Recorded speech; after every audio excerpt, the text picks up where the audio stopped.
Merhaba sevgili izleyenler, TV 2020 ekranlarında gündem özel programında Diyalog Medya Grubu Genel Yayın Yönetmeni Sayın Reşat Akar'la birlikte sizlerleyiz. Hemen bugün programın konu başlıklarına bir göz atalım hızlıca. Kıbrıs üzerinden Türkiye'ye büyük çapta uyuşturucu kaçakçılığı ortaya çıkarıldı. Mersin'de jandarma ekipleri bir tır garajına operasyon düzenlediler. Operasyonda Kuzey Kıbrıs'tan temin edildiği tespit edilen yaklaşık 3 milyon adet uyuşturucu hap ele geçirildi. Uyuşturucu ticareti, kaçakçılık konusunda ortaya atılan iddialar Türkiye'de geniş yankı uyandırdı. Buradaki durum nedir? Konuşacağız. Öte yandan dün değinmiştik. Adada artık birçok araçta camlarında siyah film görüyoruz. Aslında yasak, cezası da var ama uygulanmıyor dedik. Bazı gelişmeler var. Onları da sizlerle paylaşacağız. Bir diğer gündem başlığımız Sosyal Sigortalar Kurumu olacak. Kurum ne durumda? Ay sonu maaşlar nasıl ödenecek? Ne tür sıkıntılar, problemler var? Değineceğiz. Son olarak da resmi gazetede yayınlanan Bakanlar Kurulu kararı var. Yangın hazır kuvvet ekibi kuruluyor. Bu konuya da yine değineceğiz. Hepsi ve daha fazlasıyla tabii ki sizlerle beraberiz. Sizlerin de yorumlarını bekliyoruz diyerek başlamak istiyorum. Evet Reşat Bey, merhaba. Merhabalar Funda Hanım. Kısa bir giriş oldu ama. Evet, biraz kısa giriş oldu bugün. Evet, teşekkür ediyoruz. Yoğun bir gündem maddesi var ama ulaşmaya çalışacağız inşallah. Evet. Evet, herkese hayırlı günler dileyerek başlayalım. Bugün Diyalog Gazetesi'nin 1. sayfasında yer alan gece ilerleyen saatlerde Türkiye'deki ajanslardan elde ettiğimiz bir haber vardır. Bu haber son derece ilginç. Türkiye'deki ajansların verdiği bilgiye göre dün Mersin'de bir tıra baskın düzenleniyor. Gemiden çıkmış bir tır ve içerisinde 2 milyon 800 bin adet milyonlarca lira değerinde uyuşturucu çıkıyor. Bakınız, Kıbrıs sorunu çözülmedi ama Kıbrıs'ın güneyi ile kuzeyi arasında korkunç bir uyuşturucu ticareti yürütülüyor.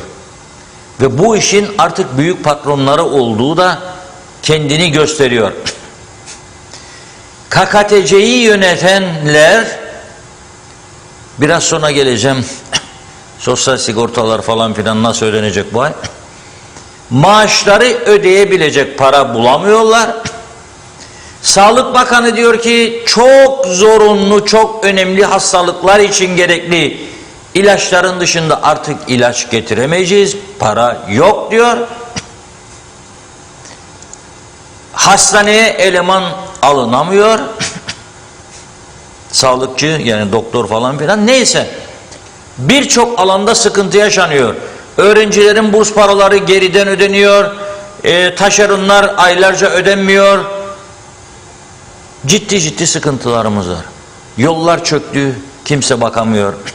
Yollar çöktü, hiç kimse bakamıyor. Ama öte taraftan örgütlenenler, şebekeler, kaçakçılık şebekeleri, uyuşturucu şebekeleri milyonlar vuruyor. Ve bu vurgun paranın dışında esas önemli olan insanlar zehirleniyor. Korkunç bir durum. 2 milyon 800 bin adet hap. Türkiye polisinden, Mersin Jandarma İl Müdürlüğü'nden ajansların aldığı bilgiye göre bu haplar Güney Kıbrıs'tan kuzeye geçiriliyor. Nasıl geçirildiyse bu kadar hap. Buradan da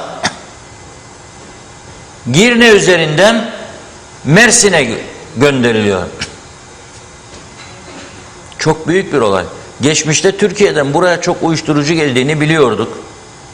Bazı Afrika ülkelerinden gelmekte olduğunu biliyoruz hala yoğun bir şekilde. Fakat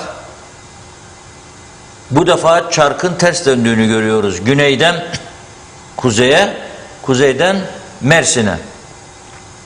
2.800.000 adet. Şimdi burada sadece polisimize topu atmak yeterli değildir. Polisle birlikte KKTC'nin tüm yetkili makamları, Cumhurbaşkanı, Başbakanı, İçişleri Bakanı, Ulaştırma Bakanı. Çünkü limandan gitti bu iş. Hepsini ilgilendiriyor. Bu uyuşturucular nasıl buraya geliyor güneyden?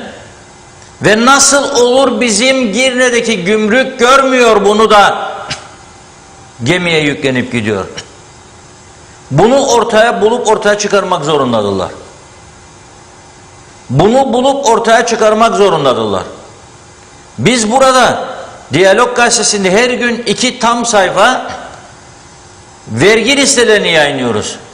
Ve ben gördüğümde bugün de baktım bazı isimlere, şok yaşıyorum resmen. Şok yaşıyorum. İyi para harcayan, iyi yerlerde yaşayan, iyi araba kullanan insanların çerez parası kadar vergi ödediklerini gördüğümde çok üzülüyorum. Onun için bu devlet hayır etmez diyorum. Ama bunu gördüm ve bugün dedim ki bırak onları bir kenara. Bu taraf çok daha önemli. Milyonlarca lira vuruyorlar bu işlerden ve devletin bir yerleri, bir makamları bunlara göz yumuyor demektir. Bunun başka çaresi yok. Ne demek bu? 2.800.000 adet hap nasıl geçiyor güneyden kuzeye? Ve nasıl buradan gemi Girne limanından yükleniyor, tıra gidiyor da kimsenin bundan haberi olmuyor? Hani köpekleriniz vardı eskiden, eğitilmiş falan filan. Nerede bu köpekler? Ve nerede teçhizatlar? Bu bize şunu gösteriyor ki polisin ve gümrüğün teknolojik açıdan da geri olduğunu gösteriyor. 1, 2 göz yummaları var veya itaatsizlik var veya ihmalkarlık var. Ya bilerek bırakıyorlar ya ihmalkarlık var. İşlerini tam yapmıyorlar. Bu konu sadece bugünkü konudur. Bunun öncesi de var. Bunun sonrası da gelecek. Neler gidiyor bu limanlardan? Neler geliyor bu limanlardan? Ve nasıl oluyor da bizimkiler bunları görmüyor, bulamıyor? Nasıl oluyor? Yani ben bunu anlamış değilim. Bunu en üst düzeyde araştırılması ve kamuoyunda tatmin edici bir açıklamasının olması lazım. Ve burada onun için devamlı söylüyorum, polisin güçlendirilmesi lazım diye. Onun için devamlı bağırıyorum, çağırıyorum. Polisin teknolojik donanımının artırılması lazım diye. Fakat bakıyorum, tabii sevindirici bir haber, bu konuşmalarımızın da biraz etkisiyle 125 adet polis, hani sınavı geçtiler 5 ay önce, 25 de itfaiyeci pazartesi göreve başlıyor. Ne olacak? Önce eğitime gidecekler. Polis okuluna gidecekler, eğitimden geçecekler, sonra göreve başlayacaklar. Ama 125 polis, 25 itfaiye. Bunun hızla arkasının gelmesi lazım. Hızla. 125 daha, 125 daha, 125 daha. 1000 ise kadrosu eksik 1000. Bunu yapmak yerine ne yaptılar biliyor musunuz? Bakanlar Kurulu bir karar almış. Ve bu karar resmi gazetede yayınlanmış. Bizim önümüze bugün geldi. 125 kişilik yangın hazır kuvvet ekibi kurulacakmış. Tekrarlıyorum. Yangına hazır demiyor. Adı böyle. Yangın hazır kuvvet ekibi. 125 kişilik. Ne yapacakmış bunlar biliyor musunuz? Orman yasası altında almışlar bu kararı.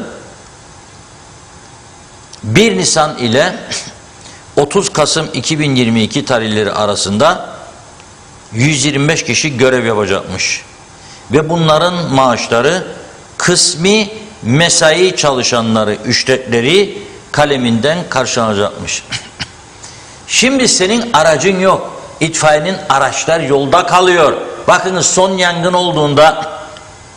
yangın olduğunda itfaiyelerin araçları yolda kaldı. Yürüyemedi. Ve güvendiğimiz arkadaşlarla da konuştuğumuzda aldığımız cevap, araçların çoğu hurdalık şeklinde. Sen araç almıyorsun da bu 125 kişi ne yapacak? Ne yapacak? Vücutlarıyla yangının üzerine dalıp da mı söndürecekler yangını? Hala bir helikopter meselen yok. Türkiye'den gelir diyorsun. Türkiye'de de olmadığı çıktı ortaya işte son yangınlarda. Helikopterin yok. Kara araçların hurdalık olmuş. Yenileyemiyorsun. Acınacak haldeyiz ya. Gördük o müdahale tarzlarını. İtfaiyecilerin kendilerini koruyacak elbiseleri bile yok. Normal vatandaş gibi itfaiye elbisesini giymiş, yüzü gözü korumasız, kolları korumasız, vücudu korumasız, çekiyor hortumu da böyle hafif bir suyu veriyor. Nasıl olacak? Sen böyle yangın çözemezsin ki, söndüremezsin ki. Bu 125 kişiyi hangi maksatla aldıklarından ben şahsen şüpheliyim. Seçim var önümüzde, gene yerel yönetim seçimleri var. Ona hazırlık diye olabilir diye düşünüyorum. Çünkü adam alıyorsun, aracın yok. Ne yapacak bunlar yani bu aylarda? Yangın olursa yangına müdahale edecekler. Neyle? Çapayla, kürekle mi? Bununla yangın mı söndürebildik bugüne kadar? Son Lapta yangınları olduğunda, Lapta'da orman yangınları, yüreğimiz de yandı, zeytinler falan asırlık. Ama sizin araçlarınız Lapta tepelerine çıkamadı. Yollarda kaldı. Bunu nasıl halledeceğiz? Bir tarafta çok büyük uyuşturucu kaçakçılığı, bir tarafta çok büyük çapta vergi kaçakçılığı ve bir tarafta da devletin mağduriyeti, çaresizliği gerçekten inanılır gibi değildir. Hastalarına ilaç alamayacak duruma geldiğini ilan ediyor Sağlık Bakanı. Artık bundan böyle herkes başının çaresine bakacak demek istiyor. Ama bu tarafta hala daha biz ala keyfi işler yapıyoruz. 125 kişiyi sen oraya alacağına, polis bekliyor, bir an önce al. Çünkü insana ihtiyaç var ve araç gerece ihtiyaç var. İtfaiye de güçlendirecek bir yapıya geç. Bu 125 kişinin göreceğiz ormanlık alanlarda, gider gitmez o da ayrı mesele. Kontrol edecek adam da yok. Ne yapacağını göreceğiz. Ha sen araç geliş açısından donanımını sağlarsın ve o sezonda yangın olursa ormanlık alanları temizlemek amacıyla falan adam ararsın. O da itfaiyeci olmaz, orman ekibi olur. Orman Bakanlığı.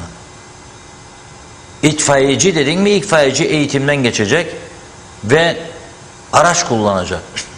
Yangına söndürmeyi öğrenecek. Sende araç yok. Hangi aracın üstüne oturacaksın bunları? Neyle müdahale edecek? Dediğim gibi kürekle mi? Neyle? Yani böyle bir anda kaşla göz arasında kaçırmasyonlar yapılıyor gibi geliyor bana. Kaçırmasyonlar yapılıyor.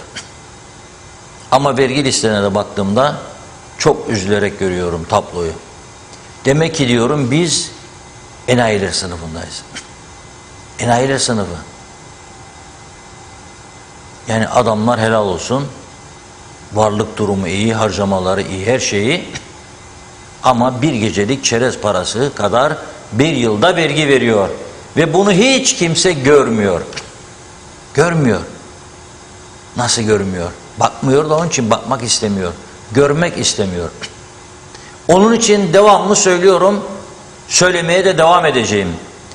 Bu küçücük ülkede, bu giydiğimiz siyaset elbisesi bize boldur be arkadaşlar. Boldur. Çok boldur.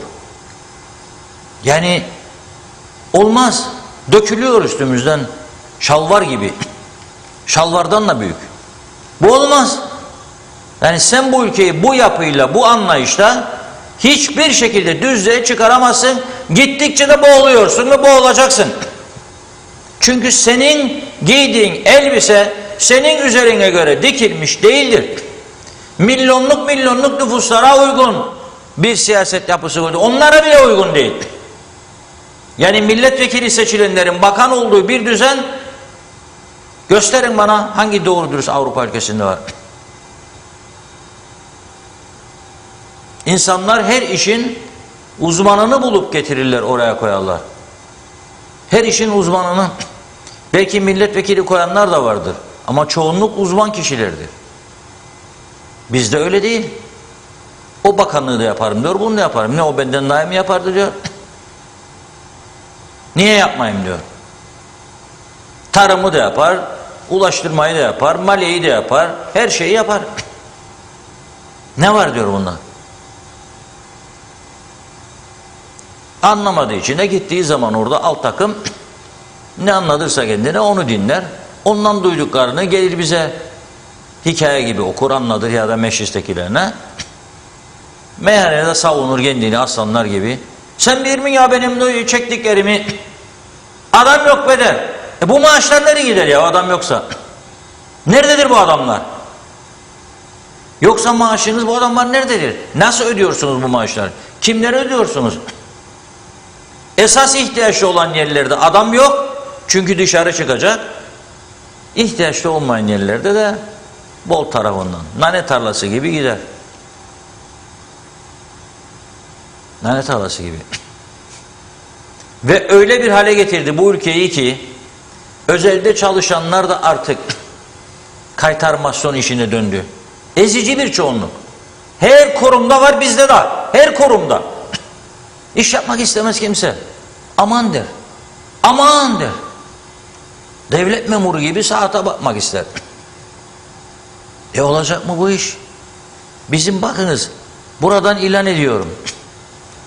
Bizim sabahleyin sabah 4 ile 9 arası veya 5 ile 9-10 arası Lefkoşa bölgesinde 300 tane abonemiz var. Parasını ödeyen abone. Bunların çoğu yaşlı. Evden her zaman çıkamayacak insanlar. Alışmışlar gazeteleri her sabah okumak istiyorlar. Bir dağıtıcımız vardı. Vatandaş değil. Motosiklette dağıtırdı. Motosiklet bizden, akaryakıt bizden, gazete başına 1 lira bizden. Kaza geçirdi. Bizden sonra başka bir işe giderdi, o işin kazasını. Başka çalıştığı yerde, bizim dağıtımı yaparken değil. Kaza geçirdi, ameliyat olması lazım, kırıkları var. Ona da biz müdahale etmek zorunda kaldık. 1 hafta sonraya atıyorlardı ameliyatını. O ağlıyor, sızlıyor, bağırıyormuş hastanede. Ameliyat 1 hafta sonra ancak. Doktor meşgul. Neyse, biz 1 haftadır gazete dağıtamıyoruz. Aboneler arıyor, telefonlar kırılıyor. Adam yok. Yok. Her yere bakıyoruz, duyuru yapıyoruz. Gelen duyunca görevin ne olduğunu, yok bana göre değil. Sabah kalkacak 4'lü yataktan, sıcak yataktan gelecek, motosikletini sürebilecek, hava soğuk. Deli mi adam? Ama 10.000 lira kazanacaksın ya bu işten diyorsun kendine. Yo diyor. 100.000 lira versen gelmem. Hani işsizlik var Kıbrıs'ın Türk kesiminde? Hani? Nerede? Şu var. Herkes memur görevi. Bina içinde klimalarda çalışacak. Gümbür gümbür ödesin şirket sahibi. Otur klimanın altında kahve, çay, sohbet. Ya şikayetler de beğenmezsen. Ve bu şekilde gün geçecek ve biz ayağa kalkacakmışık. Ve kendi ayaklarımız üstünde duracakmışık. Asla olmayacak bir şeydir. Bakın söylüyorum.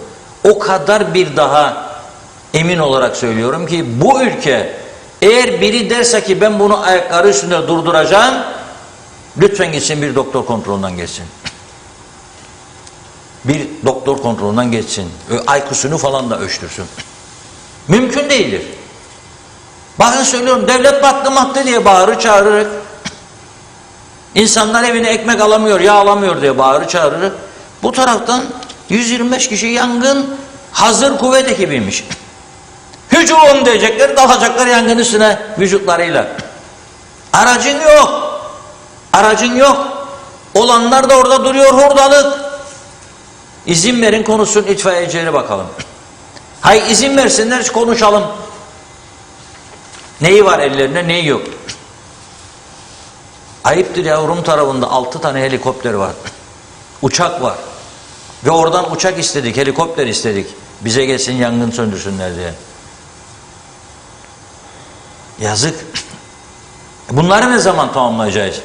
Ayakları üstünde durabileceğimiz duruma gelebilmek için veya bunu iddia edebilmek için yangın söndürme cihazların sağlam olacak, polis ekibin sağlam olacak, yolların sağlam olacak, aydınlatman sağlam olacak. Bizim yollarda orta refüj olmayan daha çok yer var. Lefkoşa'dan Mausa'ya gider gelirken görmüyorlar mı ya? 2 kilometre orta refüj var, bariyer var orta refüjde. 2 kilometreden sonra 5-6 kilometre yok. Sonra gene 1 kilometre var. Sonra 10 kilometre gene yok. Ondan sonra ne oluyor? Adam kafayı çektikçe meyhaneden çıkıyor.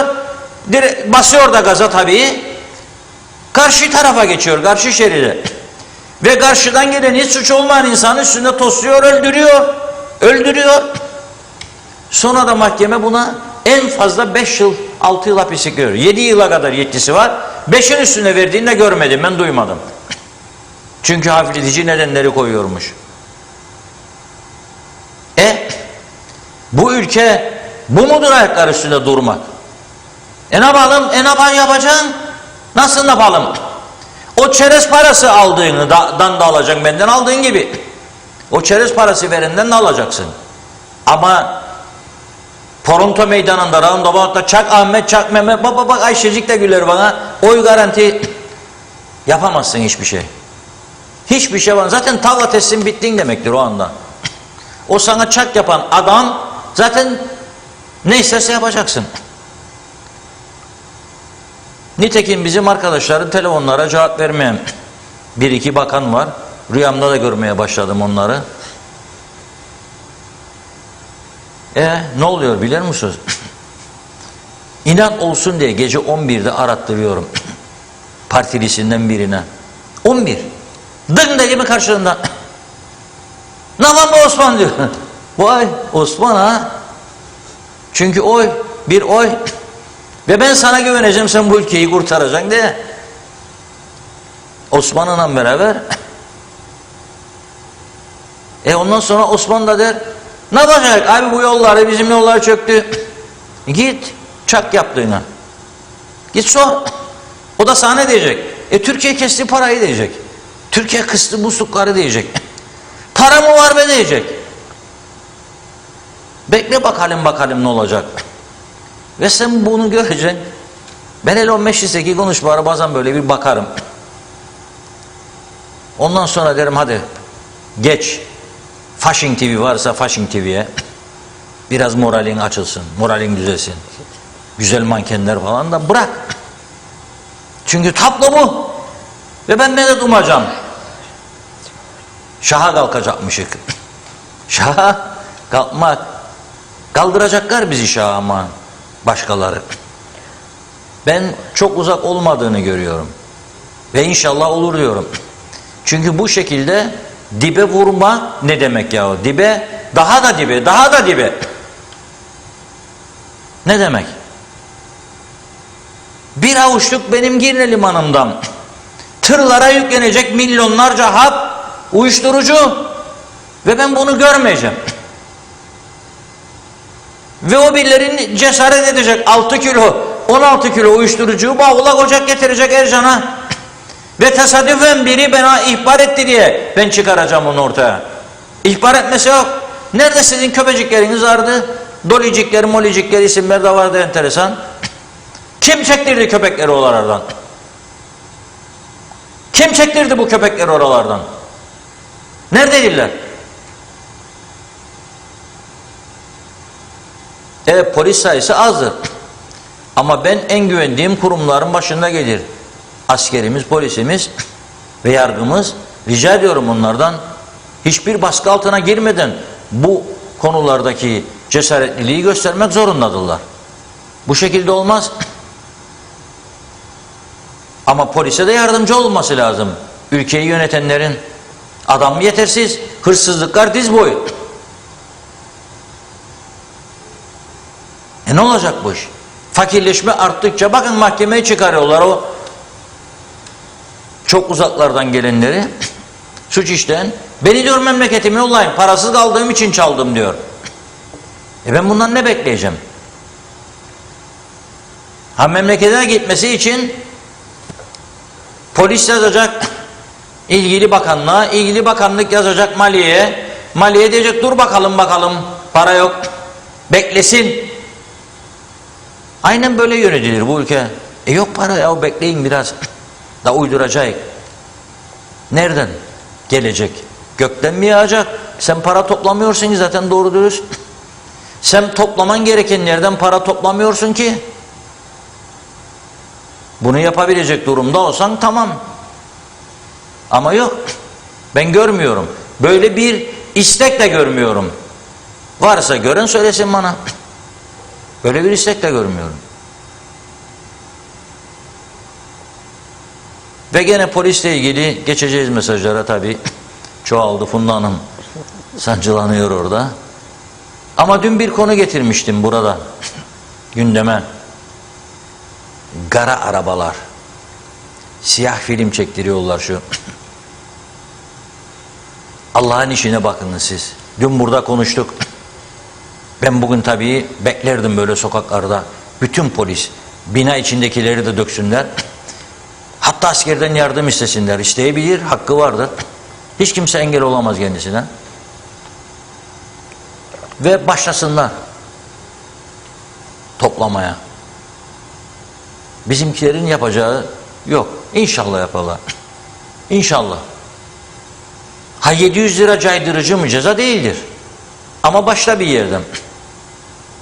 Şimdi bugün bir Garga Meta'nın oralardan bana uçurduğu mesaj var.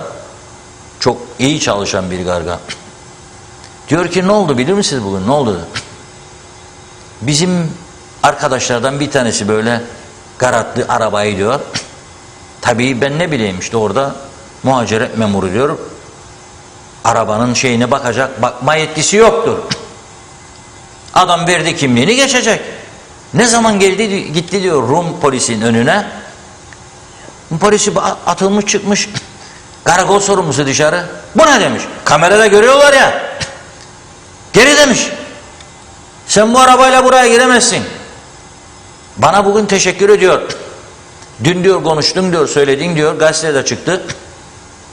İnşallah diyor harekete geçerler de durdururlar diyor. Ama bugün Garga'dan aldığım haber bu. Rum polisi demiş geri. Bu arabayla geçemem buraya. Her taraf siyahla örtülmüş camlar. Ne maksat için? Neyi saklıyorsun? Efendim pazarı modaymış diyor bana. Ne modası be? Düşünün siz ya, modaya bakın. Modaya bakın. Çökmüş yollar da modadır. Öyle değil mi bütün Avrupa'da falan? Karanlıkta yaşamak da modadır bütün Avrupa'da olduğu gibi. Elektrikler her akşam. Ne yapalım? Soğuk havalarda tüketim artıyormuş. Üretim de yetmiyormuş. Da mecburmuşlar. Kessinlermiş.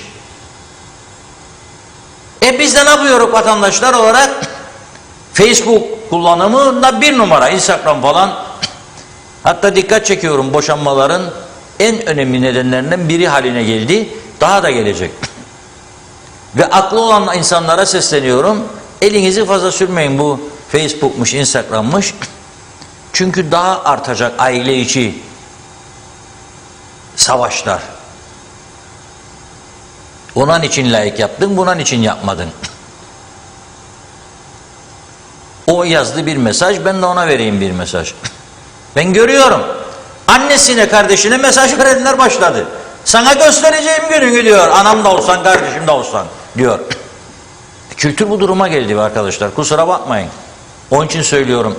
Hiçbir umudum kalmadı benim bu ülkeden. Hiç. Ve kendi kendimizi de kandırıyoruz. O ne güzel yakıştı arabacığıma. Siyah çık bak. Bak. Ne demek yakıştı? Çıplak görür sokakta, o da yakışır sana. Görsünler güzel vücudunu. Body, hele çalışanlar. Göster vücudunu. Çok hayranın çıkacaktır eminim. O da serbest olsun o zaman. Ya neresidir burası? Ve deli bir ülke yarattık burada ya. Resmen deli bir ülke yarattık. Herkes delirdi. Ama şaşmıyorum ben bir taraftan. Çünkü bu kadar uyuşturucunun geçtiği bir ülkede mutlaka bir şeyler olacak. Herkes nasibini alacak. Havadan da geçermiş diyorlar. O çekerse biri de duman geçer. Senin de burnunun önünden ağzının. Yaptın mı sana da tesir ediyormuş derler. Bilmiyorum. O durumdadır burası. Ama Rum polisini kutluyorum. Helal olsun be. İşte Avrupalı zihniyet, işte ciddiyet, işte devlet otoritesi budur. Hadi git geç o tarafa da bakalım. Federasyon da istersiniz ama federasyon keşke olsa. Keşke olsa. İhtiyacımız var artık buna. Bir devlet ciddiyeti görmek istiyoruz ya. Devlet ciddiyeti görmek istiyoruz. Otorite görmek istiyoruz. Ha şimdi onlarda da hırsızlıklar, uyuşturucu patladı. Evet ama yakalayabildikleri için bırakmıyorlar peşini. Çok uğraşıyorlar. Olabilir. Unutmayalım orada 1,5 milyon nüfus var. Yani o yüzden inşallah diyorum biraz tedbir alırlar. Yani umut ediyorum, etmek istiyorum daha doğrusu. Evet Funda Hanım, buyurun. Evet, mesajlara teşekkür ederek başlıyorum hemen hızlıca. Erol Hasan'ın mesajını görüyorum. İlk Avustralya'dan selamlarını yollamış, kolay gelsin diyor. Tema Yavaş da Londra'dan aynı şekilde. Evet, Zekiye Baş, o helikopter daha gelmedi dedi. Nazime Nalbant Londra'dan, aileme, sevdiklerime mutlu akşamlar dilerim. Her şeyin iyi olmasına duacıyım. Zorluklar inşallah tez bir zamanda önüne geçilir, temennim bu diyor. Bakın durumlar nereden nereye gidiyor. Bir tarafta bu zamlar, elektrik kesintileri gitgide kötüye gidiyor. Şimdi de demiş uyuşturucu olayları. Halkımız bıktı, usandı. Daha neler duyacağız bu denetimsizlikler yüzünden. Bunların sıkıntılarını ne yazık ki halkımız çekiyor. Şimdi nerededir Kıbrıs'ım, daha iyi yerlere gelecek diyenler çıkıp şimdi konuşsunlar. Üzgünüm dedi Gaye Kök. Evet, neyimiz var, neyimiz tamam ki? Tek yolunda giden darp, hırsızlık, tecavüz, uyuşturucu. Gerisi hep yapacağız, edeceğiz diye söylenen boş sözler, vaatler inanana. Olgun Dayıoğlu, Boğaz'da elektrik kesintisi başlamadı demiş. Necdet Mavi Gözlü. Evet, Kuzey Kıbrıs Birleşik Afrika Pakistan Cumhuriyeti'nden bize iyi yayınlar diliyor. Evet, nerede o iki ayrı devlet diyenler? Vatandaşına gerekli ilaçları bile tedarik edemeyecek kadar aciz olan devletimiz nerede acaba? İlaç getirmeye para yok ama hala da ne örtülü ödenekleri kaldırıyorlar, ne ek mesaileri, ne dünya kadar resmi hizmet araçlarını, ne partilere yardım parasını, hiçbir şeyden tasarruf etmiyorlar. Cumhurbaşkanı hala daha külliyeden bahsediyor. Onlara para var ama vatandaşın sağlığı için çok gerekli ilaçlara para yok. Bir de sıkılmadan iki eşit ayrı devletten bahsediyorlar. Hadi oradan demiş, sizden hiçbir şey olmaz. Zaten çok değil, dediğim gibi yakında burası Kuzey Kıbrıs Birleşik Afrika Pakistan Cumhuriyeti olacak. Mehmet Uluçaylı, Kuzey Kıbrıs Türk Cumhuriyeti gümrüklerinde görevli tüm çalışanlar ve emniyet mensupları görevi suistimalden açığa alınmalı ve haklarında soruşturma başlatılmalı yazdı. Evet, Ömer Bozkaravezirler 3 gün önce Salı günü adaya kar yağacak diye meteoroloji yayın yaptı. Dün dikkat ettim de her tarafta araçlar kaldı. Hatta 5 parmakta çığ kayması olmuş. 12 kişi kayıpmış. Bu hükümetten ancak bu kadar meteoroloji olur.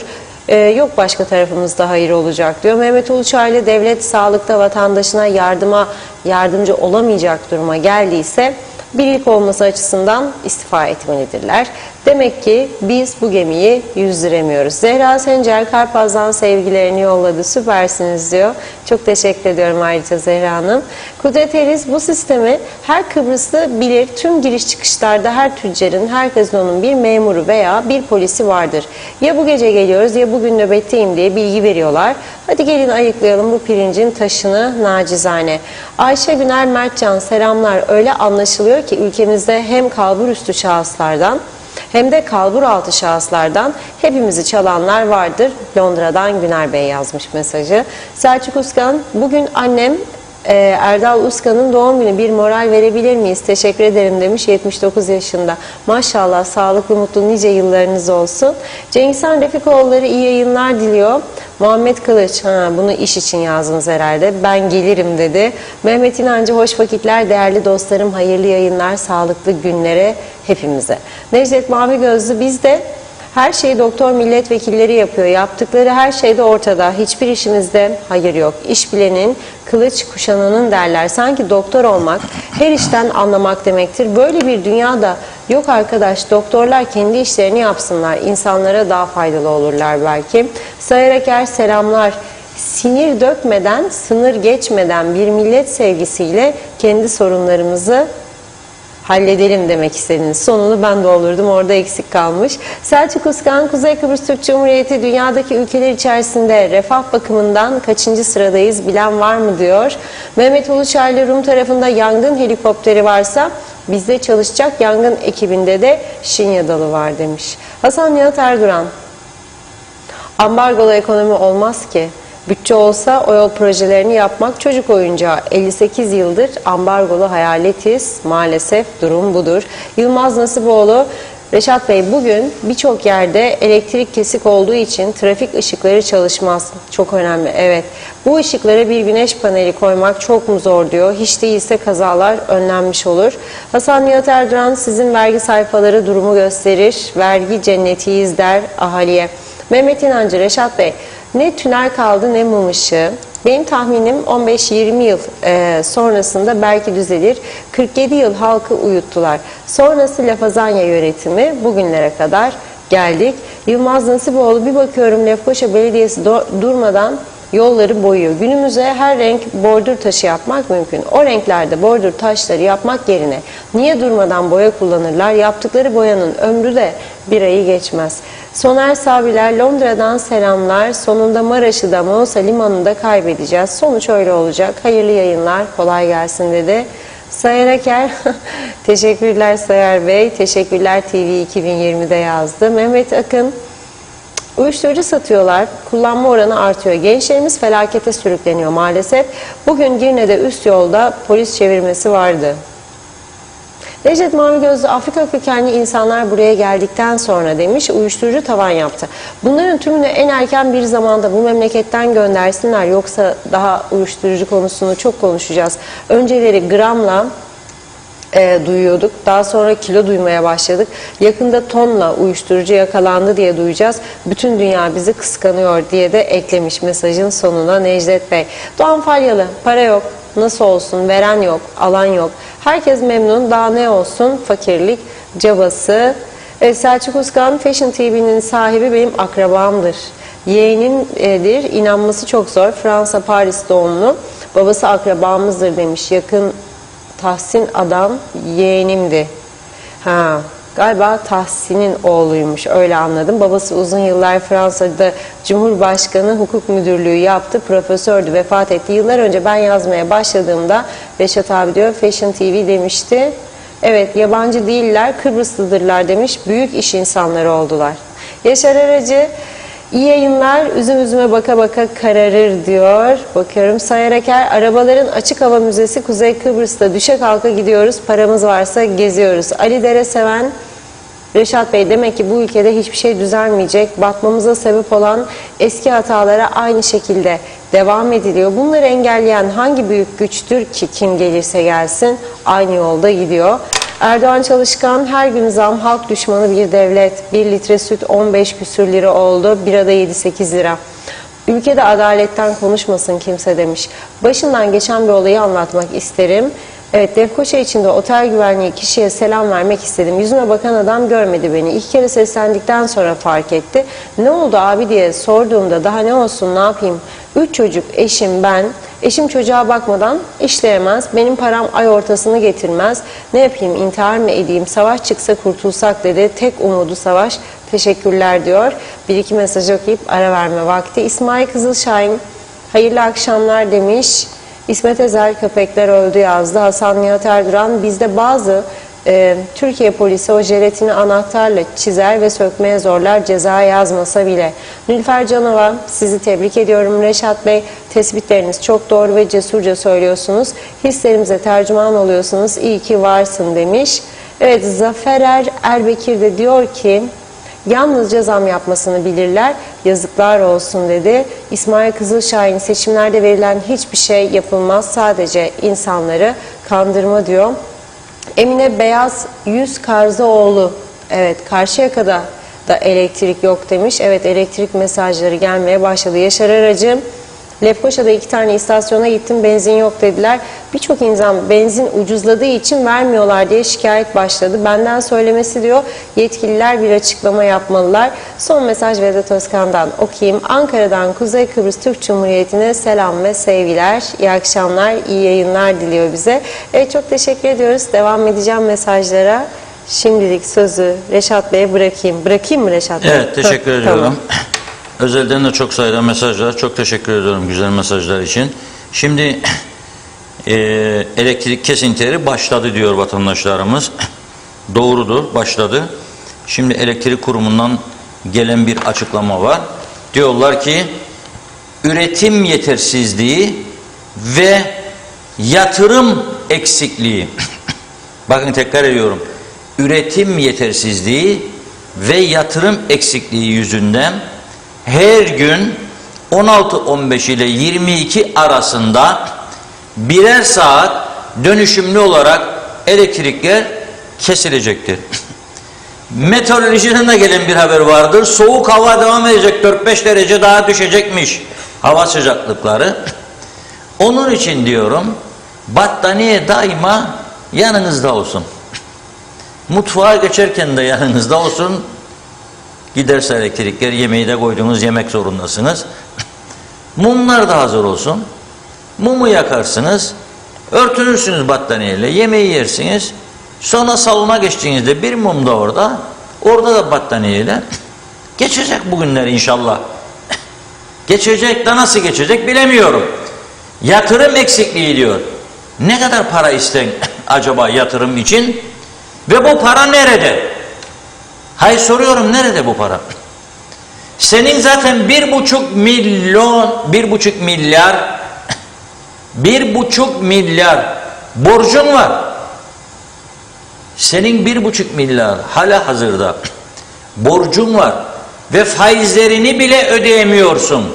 Onun için devamlı yükseliyor borç miktarı. Faizleri ödeyemeyen bir kurum nasıl olacak da yatırım yapacak da teknolojisini güçlendirecek da bana umut verecek? Tek umut nedir bilir misiniz? Hani dedik ya, Allah yardımcı olur kızım. Yola çıkan yolda kalmaz. Hadi bakayım. Tamam, çıktım yola. Nasıl? Yolda kalmam. Yürüdükçe yürürüm. Yürüdükçe yürürüm ama ayaklarımda artık kuvvet kalmadı. Kaç kilometre yürüyeceğim? Bir yerde durmak zorundayım. İşte bu odur. Allah yardımcı olur. Havalar ısınacak, ısınınca daha az elektrik tüketeceği. O zaman inşallah maşallah elektrik yetecek. Böyle bir düzen olmaz. Havalar ısınınca, bu defa serinlemek için klimalara yükleneceğimizi unutmayın. Sobalar kadar gitmez canım. Gitmeyebilir. İdare edecek vaziyeti. Hayatımız böyle. İdare-i maslar. Herkes birbirini idare etsin. Ben söyledim ama sen idare et durumu. Ben gördüm, sen görme. Ya da gelen şikayetlerin vatandaşlar olarak bizler de çok iyi alıştık bu numaraları. Bazıları yazar ama adımı verme hadi. O zaten ben kötü adam oldum. Ne yapmayasınız da kötü adam edeyim. Vermem. Versen ne olacak? Zarar göreceğim diyor. O da haklı. Şimdi müsteşarın yanında görev yapıyorsa ya bakanın. Hiç sorguladık mı biz bugüne kadar? Üst düzeye getirilen görevlilerin daha iyisi var mı yok mu devletin içinde? Sorguladık mı? Soruyorum buradan. Bakan geldi dedi, getiriyorum Mahmud'u dedi, müdür yapıyorum falanca daireye. Mahmud'un 4 kat daha iyisi olan var belki de. Ya o bakanlık ya başka bakanlıklarda getirebileceği. Araştırdın mı sen beyefendi bunu? Hayır diyor, ben bakanım diyor. Bakan karar verir bu işleri diyor. Yanında da bir ordu var, bakanım diyor. Çünkü onlar da orada bir şekilde gelmişler bir makama, idare edecekler durumu. Hepsi için değil ama ezici çoğunluk. Hele son 10 yılda artık arabanın tekerlek üzerinden çıkmak üzere. Vidaları bularmış, araba tekerleği böyle gidiyor zikzak yaparak. Sen bu arabanın emniyetli bir araba olduğunu bana söyleyebilir mi şimdi? Tekerlek kaçıyor üstünden. Söyle bakalım bana, bu araba emniyetli mi, seni götürecek mi bir yere? Götürmeyecek. Bunu bile bile de birbirimizin sırtını okşamaya devam. Umutlanalım da gidelim falan, umudumu kesmiyordumdan. Kesmem. Yürüyelim arkadaşlar dedi. Nereye yürüyeceğim? Nereye yürüyeceğim? Yoktur yürünecek yol yahu. Kusura bakmayın. Kalmadı. En çok üzücü verici nokta nedir bilir misiniz? Mesela orta refüjlere bariyerler koyuyorlar değil mi? Ana yolda gidiyorsun. Zaten üstündeki lambalar yanmıyor. Ama öte taraftan bariyerlerin üzerinde böyle kırmızı fosforcuklar var. Maliyeti bana dediklerine göre kağıttan ucuz. Ya onlar çalışmıyor. Nasıl çıkarıyorlarsa ihaleye, kimlerden alıyorlarsa da koyuyorlar, çalışmıyor. Göstermiyor yani. Fosfor renk vermiyor. Git vur duvarın üstüne öl. Ya öldür. Hiç kimsenin umurunda değil. Hiç kimse bunları görmek istemiyor. Ağaçlar diktiler yolların değişik yerlerine, özellikle şehir içlerine. Ama ana yollarda da var. Uygun değildir orası için. Apartman gibi olmuş ağaç. Elektrik tellerine vuruyor, telefon tellerine vuruyor. Gören yok, no problem. Ne diktiniz o ağacı oraya? Ben dikmedim, benden önceki dik diyor. Ona sor, o da benden önceki dikti diyor. Size bu yetkileri kim verdi ya? Metehan'da da bayrakların asılı olduğu bir direk var. Oradaki polisler yalandır derseler beni yalanlasınlar. 3 gün önce baktım, bayrak oradaki ağacın üstüne sarılmış. 2 bayrak var. Bir tarafta Türk bayrağı, bir tarafta KKTC. KKTC bayrağı zaten hani 30 sene kullanırsın, çarşafta yırtılma noktasına gelir. O noktaya gelmiş. Ama bir de o yırtılmayı yüz tutmuş bayrak, asılmış ağacın üstüne. Polis deli gibi uğraşıyor. Bir çeker.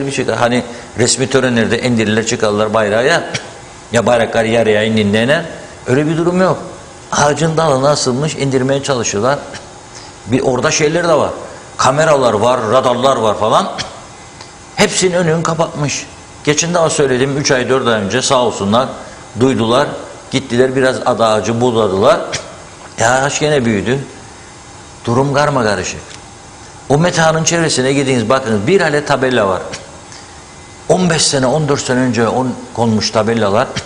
Çoğu geçerliliğini yitirmiş. Boyaları dökülmüş. Baktım bir de kabin gördüm orada. Kuzeyden güneye gelirken park yerine döneceğiniz yerin ortasındaki refüjün üstünde ev gibi bir yer vurmuşlar, kabin. Oradaki bayan süpürüyor habire kapının önüne. Pardon dedim kuzeyden güneye geçerken. Bu neresidir? Nedir bu?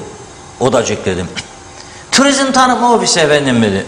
Turizm tanıtma mı dedim. Tabelası nerede? Ön tarafta dedi. Gelenleri görsün.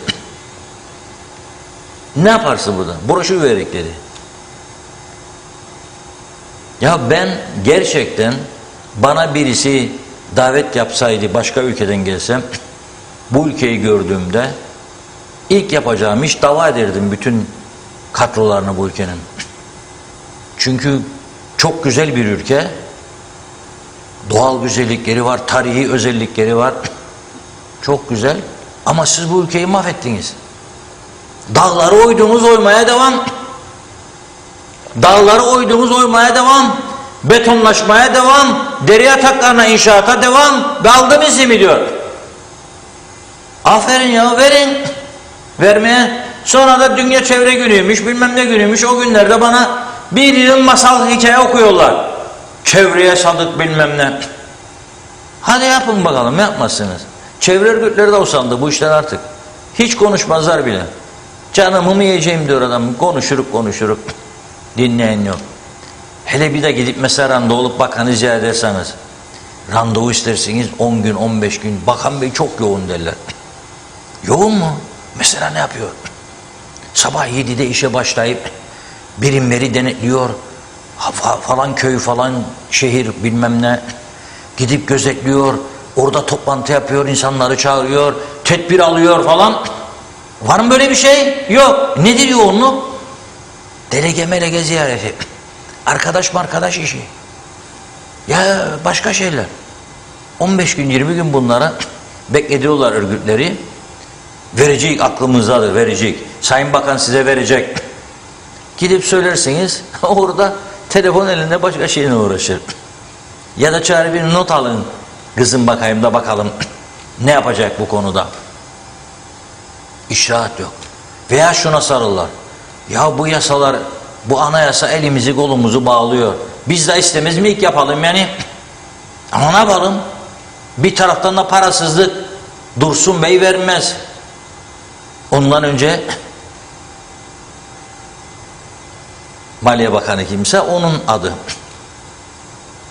Vermez derler. Niçin vermez? Para yok diye. Parayı kim yaratacak? Niye bu göreve geldiniz? Para, kaynak yaratmak için. Kaynak yaratabileceğiniz imkanınız çok. Niçin yapmazsınız? Dün çağrı yaptım. Bir kez daha çağrımı tekrarlıyorum. KKTC devletinin aylık bakanlıklar, daireler akaryakıt gideri nedir? Araç ruhsatlarına ödediği para nedir? Araçlar için ödediği aylık veya yıllık tamirat, tadilat, onarım, yenileme parası nedir? Sigorta parası nedir? Bunu açıklayıncaya kadar sorumlular, ben buradan sormaya devam edeceğim. Cevabını versinler, konuşalım. Ama o kadar sıkıntıdan geçiyoruz madem ki da ilaç alacak para yok. Ne yapmak lazım? Bir yerlerden tasarrufa başlamak lazım. Nereden? Yukarıdan aşağıya. Yukarıdan aşağıya. %47'yi veriyorsun 30.000 alana, 25.000 alana ne kadar? 5.000, 6.000 alana %47'yi koy ne kadar? O da ekmeği aynı alıyor, o da yağ aynı fiyata, o da aynı fiyata. Biraz da bunu dengele bakalım. Bir süre için. Kaç tane boşta maaş ödediğin müşavir var? Ne yararlanmıyorsun bunlardan? Bela olacak başına diye düşünüyorsun. O partilerin değil. O partiden dediğin adamlarla dörtlü de koalisyon yaptınız. Şimdi üçlü de yapıyorsunuz. Ne var? Yani hepiniz içindeyken no problem, sorun yok. Çalışıyordunuz birlikte ne güzel. Şu anda da 3 parti var. Da şimdi müşaviri göreve çağırdığında sorun var. O partidendir. Ne oldu? O partiden ise ne oldu? Maraş'ı Rumlara mı verecek yani? Senin iznin olmadan devletin. Ne yapacak? Ne yapabilir? Senin sırlarını partisine aktaracak. Zaten aktarırlar.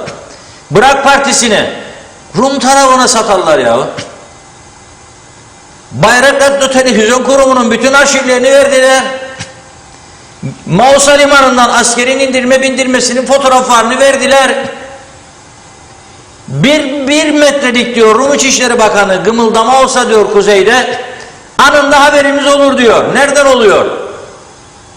Ne kaldı vermediğimiz yani daha particilik meselesi falan filan. Yalan dolan. Ne çağırmazsınız 150 kişi veya 160 veya 170 veya 135, 138 ayda 25-30 ödüyorsun. O insanlar da eminim ben birçoğu rahatsız bu işten. Bir görev verin ya. Deyiniz ki bir denetleme kurulu kurduk. Mesela ne? Uyuşturucu konusuna. Hadi arkadaş gel bakalım. Sen iç işlerinde müsteşarlık yaptın, müdürlük yaptın. Sen bilmem nerede, sen bilmem nerede. Gelin. Hadi bakalım. Bu köpeklerin nerede polisle işbirliği başlayın denetimlere. Her gün rapor isterim sizden. Çıkarın bir şeyler. Yok. Sağlıkçılar var. Kulaklarını çınlatırım devamlı. Bülent Dizdarlı Bey'in. Adam devamlı yazdı ciddi söyledi. Çıkarmayın bizi ya dedi 60 yaşında. Ben çok sağlıklıyım, gencim. Yo, yasa anayasa. Kimin anayasası, kimin yasası? Kendi kendine bir şeyler çizdin burada, oynuyorsun. Geçersiz zaten. Kendi kendimizi kandırmaya devam. Değiştirin. Niye değiştirmiyorsunuz? Sonra arkadan yenisi gelmez derler. Eğitilmiş ve deneyim kazanmış adam kalmadı devlette.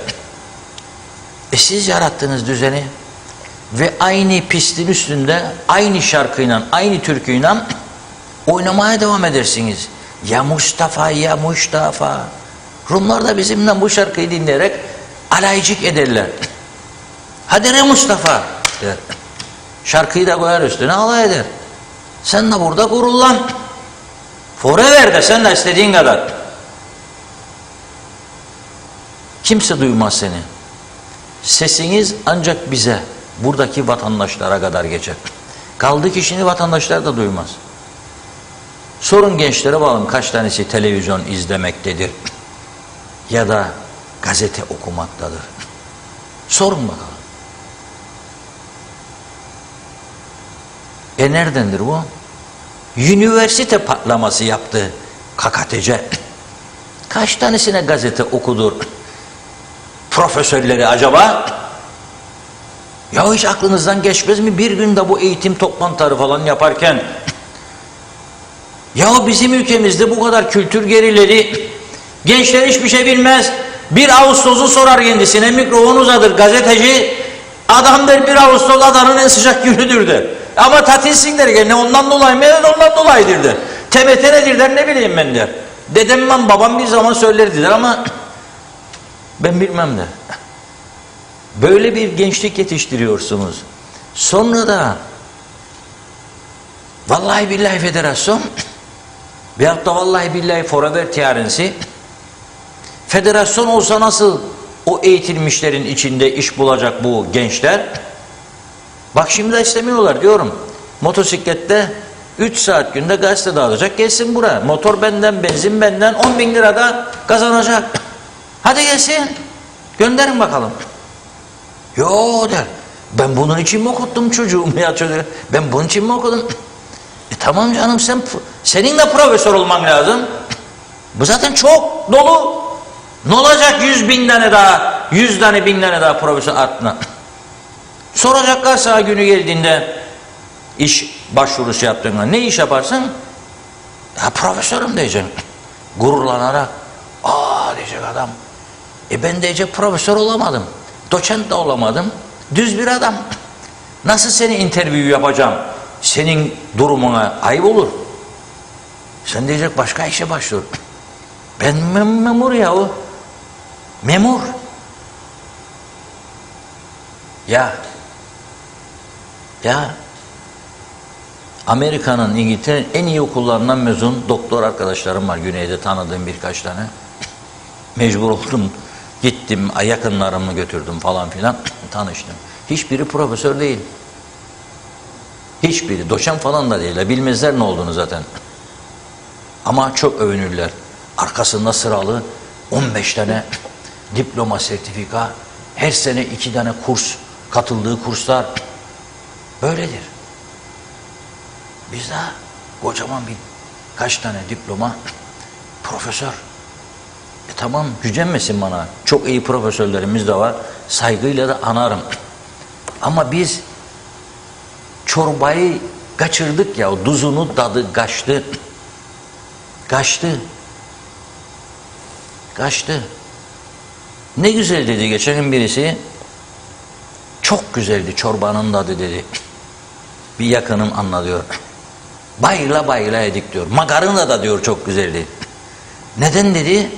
Öteki, dedi sen dedi, çoktandır dedi, o tuz oku kullanman dedi, uydun dedi, ona buna dedi, doktorlara dedi, zararlıymış dedi, o tuz oku kullandığı için dedi, makarna dedi, bayıldım yiyeyim dedi, çorbayı da. Vay be dedim, o doktor doğruyu söyledi aslında diğerine, kullanma dedi, kanserojendir. Öteki de dedi, yok dedi, koyunca lezzet bol. İyi o zaman. Afiyet şeker olsun. Bizim bir ilkerinleri vardır. Gülesen Hanım öyledir. Yemeği yediğinde çok memnun olduk, çok güzel dediğinde afiyet şeker olsun Reşat Bey de. Ben de şimdi öyle diyorum. Afiyet şeker olsun. Yani konu bizi başka yerlere götürmüyor. Merak etmeyin. Toparlıyorum. Her şeyimiz, kültürümüz, her şeyimiz anormal düzeyde değişmiştir. Anormal düzeyde. Anormal düzeyde değişen kültür seni ayaklarının üstünde duracak bir noktaya asla getiremez. Asla. Açın hizmet içi kurslar. Değiştirin askerlik yasasını, buradan devamlı söylüyorum. Niye değişmiyorsunuz be arkadaşlar bunu? Kimdir engel? Siz bunu değiştirmediğiniz sürece bütün erkekler sırf yedek subay yapsın askerliğini diye istemeye herhangi bir bölümüne girecek üniversitenin, okumaya da mezun olacak bir şekilde oluyorlar biliyorsunuz. Parmağımın arkasına saklanmam. O yönetenler de biliyor. Bir şekilde oluyorlar ve olmaya da devam edecekler. Analar babalar da elde bir iki tarlacık kaldıysa satacak, verecek. Diploma törenine katılacak, kepler atılacak, havaya çekecek, biricik oğlucum diyecek, senin oğlun yedek subay yapsın diye. Öteki eğer çiftçi yapacaksa çocuğunu, ki çok daha karlı bir iştir, eğer doğru dürüst çalışırsa ve ülke tabii doğru yönetilirse, insanlara zamanında yemini gübresini verirlerse çok iyi çiftçilik yapabilir, güzel gelir elde eder. O gitmeyecek. Öteki çocuğunu elektrikçi yapmayacak. Bakın bugün İngiltere'de yaşayanlar beni duyar bilirler, ben yaşadım, yanılmış olma imkanım yok çünkü çok yaşadım bunları. En iyi parayı kazananlar primerciler, su tesisatçıları. Cepleri doludur devamlı. Elektrik tesisatçıları. Sen ne isten hayattan? Ne isten? Ha gideceksin bir dairenin bir köşesinde bir koltuğa oturacaksın ve ay gelince para alacaksın. Sonra bana diyeceksin geçinemiyorum, maaş azdır. Budur bu. Sana verebileceği budur. Mercedes süremeyeceksin tabii. Burada sürüyorlar. BMW süremeyeceksin. İngiltere'de süren BMW kaç tane memur var? Ya Mercedes. İngiltere'de ben dikkat ederdim. Türk bölgelerine gittiğimde genelde Mercedesleri kullananlar ya Türktür, ya Rum'dur, ya Pakistanidir, ya Hintlidir. İngilizce'de fazla Mercedes kullanan yoktur. Küçücük arabacıklar ya da toplu taşımacılık, otobüs. Bizde toplu taşımacılık var. Ya Reşat Bey sen de bize. Tamam da Mercedes. Sonra biz bu arabanın deposunu 1200 lira doldurduk diye paylaşımlar görüyorum. Nedir ya araban koçum? Cip kullanın sen çünkü. Ya yetişir mi cibin içine? Benzin. Kapat da siyahlarla kendi daha güzel görünsün. Nasıl olsa durduran bakan yok. O noktaya geldik. Neyse. Diyor ki hayvan üreticisi, bakın ben adamların çektiği çileyi de anlatmak isterim. Mehmet Songur yazıyor bana. 4 lira 76 kuruştu diyor sütün litresi bizden aldıkları hayvancıdan. 5 lira 50 kuruş oldu diyor. Ne kadar fark etti bu adamın gelirinde? 1 lira bile değil. Ama diyor kooperatif diyor bunu halka 15-40'tan satıyor. Hellimi de diyor 101 lira yaptı diyor. Şimdi bu adamın 5,5 liraya verdiği süt 15,5 nasıl olur ya? Nereye gider bu paralar? Çünkü devlet süt kurumu kurdu. O da kazanacak ve ödeyecek memurlarını döner sermaye. Kooperatif sütçülük bir ordu var. Nasıl ödeyecek maaşları? 13 lira ödeyecek. Sosyal sigorta ihtiyaç sandığı nasıl çıkacak içine? Ha biri daha emir verirsiniz her seçim dönemi. Al 15 kişi daha. Ben sana emir veriyorum ya diyor. Duydum ben bunları. Alacaksın diyor. Almayanı ne yaptı? Hadi söyleyin bana ne yaptı Almanya'na? Danayı ne yaptılar ya o danayı? Bir kişi de sahip çıktı mı be arkadaşlar? Muhalefettekiler size de söylüyorum. Sahip çıktınız mı bu adama? Sizin partiniz olmayabilir. Ama şerefiyle dedi seçimden önce almayacağım dedi. Alamam bakmış bir kuruluştur dedi. Personel ihtiyacı yoktur dedi. Ne yaptılar adama? Hükümet pazarlığı yaptılar. Attılar adamı hükümet kurulmazdan önce. Ve Cumhurbaşkanı'na imzaladı. Ne yapayım hükümet istedi dedi. Hanginiz sahip çıktınız ya? O demek ki bu ülkede dürüst iş yapmak isteyene sahip çıkmıyorsunuz siz de toplum olarak. Partiler olarak, siyasetçiler olarak. Ondan sonra bu ülke böyle oldu. Battık bittik maşallah. Bitecek batacak. Bir tane doğru iş yapan adama sahip çıkanınız yok. Yok. Bak mesela Türkiye'ye giremedi diye kıyametleri kopardınız. 2 kişi, 3 kişi. Orada siyaset var çünkü. Hedef seçtiğiniz bir yer var. Ben ona karışmam sizin siyasetinize. Ne yaparsanız yapın. Ama burada bir dürüstlük meselesi var. Bunun gibi daha başka meseleler. Niye sahip çıkmazsınız bu tür insanlara? Tabii şimdi Dana devlet memuru. Kemal Deniz Dana. Bence yani çekilip oturursa bir zarar olmayacak. Parasını alacak. Ama bu adam bıçağa yumruk vurdu. Bir de onu düşünelim. Bıçağa yumruk vurdu. Almam dedi. Alamam dedi. Suç ortağı olmam dedi. Batmıştır burası dedi. Neresi? Bir muayyen fabrikası. Hayvancının gözünün kulağının olduğu yer.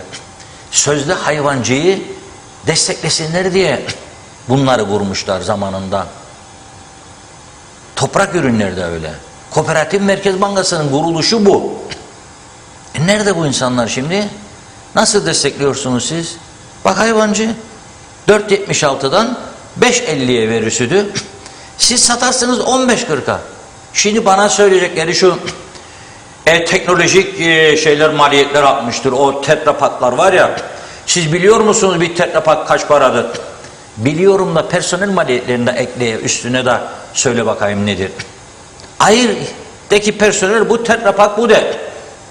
Ayır bakalım. Senin hesapsız kitapsız gidişatların başından beri ben bugünküler için söylemiyorum.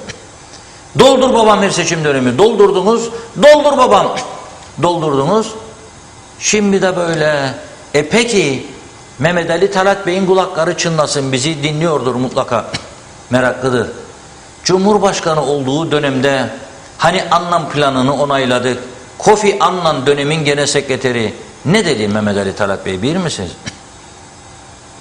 Bu çözüm olursa Rumlar da evet derse ekonomik birkaç kuruluşumuz var. Ne yapacaksınız bunları? Nasıl yüzdüreceksiniz? Mesela Kooperatif Merkez Bankası, Kooperatif Sütçülük en önemli kuruluşumuz. Ne var kooperatif? O tetrapaklar var ya son teknolojiye uygun değildir. Günlük süt üretiminiz yoktur. Günlük var ya onlarda gidip alıyoruz lanidis malidis. Günlüktür. Üstünde tarih var. 7 gün 8 gün süresi var. Bitirmek zorundasın. Tetrapak 2 yıl. Bekler onun içinde. Şey var değil mi? Paketin içinde. Foil tipi şey. metal korusun diye sütü. Siz kime satacaksınız bu sütü? Seninkinin de gözü açılacak yani bu toplumun. Ne yapacak? Günlük süt alacak. Bulursa, bulduğu zaman. Şimdi bir şirket var, yapıyor, helal olsun, yapsınlar. Ya iki şirket, duyuyorum ama yeterli değil üretimleri bütün adaya. Esas devletin kurduğu, halkın, köylünün malı olması gereken kooperatif bu işte öncülüğü yapmalıydı. Neden yapamıyor? Teknoloji, yatırım yapacak gücü yok, parası yok. Elindeki mevduatların ezici bir çoğunluğu batmış Kıbrıs Türk Hava Yolları'nda, batmış toprak ürünlerinde. İnşallah şimdi elektrikte de değildir ha. Daha da korkarım. Daha da korkarım. Yani aman Allah'ım derim. Gerçi benim param yoktur öyle. Korkacağım oralarda da. Enteresan bir durum var. Bu ülkeyi öyle ayakları üstünde durdurmak hiç de kolay olmayacak. Güzel bir hareket de şu. Bağırıyoruz ha buradan kapı açılsın. Onu yapamıyorlar. Yapamadıkları için Beyermud'unda bir karar alınmış. Orada çok sıkışıklık oluyor. Her gün beni oradan işçiler arıyor, Türk işçiler. Güney'e geçenler. Dönerken diyorlar, gene rezil olduk. Gene bir saat kuyruk. Gene bilmem ne. Ne oldu ya? Çok araba var. Çünkü Rumlar geliyor. Dalga dalga. Neden geliyorlar? Akaryakıt var. Akaryakıtta son durum nedir? Az sonra söyleyeceğim. Bir karar almış Başbakanlık. Her Perşembe 9.30'undan 15 arası sınırdaki sorunların çözümü konusu Beyermudu Belediyesi toplantı salonunda ele alınacak.